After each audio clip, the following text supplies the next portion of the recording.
मी अरुण घोडके. शिवचिंतन. मोंगलाई आणि शिवशाही यामध्ये एकीकडे ऐश्वर आणि केंद्रीय सत्ता, तर दुसरीकडे स्वातंत्र्य, स्वाभिमान आणि रयतेच्या कल्याणावरती आधारलेले साम्राज्य, असा हा मूलभूत फरक होता.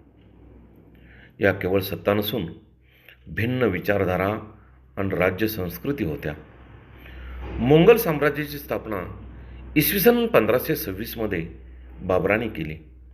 अकबर, जहांगीर, शहाजहान आणि औरंगजेब यासारख्या बादशहांनी त्या साम्राज्याचा विस्तार केला.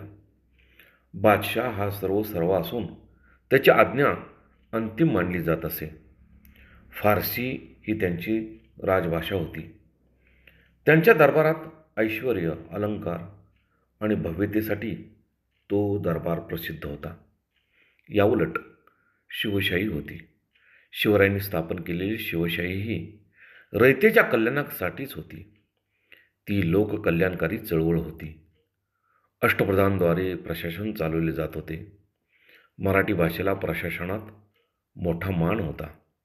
मोंगल सैन्य हे विशाल हत्ती घोडदळावरती आधारित आणि खुल्या मैदानात पारंगत होते.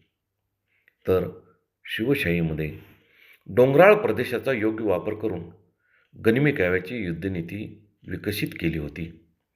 किल्ल्यांची साखळी, चपळ सैन्य, जलद हालचाली ही शिवशाहीची खरी शिवशक्ती होती. ती स्वराज्य, स्वाभिमानी आणि लोककल्याण यांचे प्रतीक होते. म्हणूनच शिवशाहीचे स्थान हे भारतीय इतिहासात एक तेजस्वी आणि पवित्र अध्याय म्हणून अढळ आहे. बहुत काय बोलणे. राम, कृष्ण, हरी.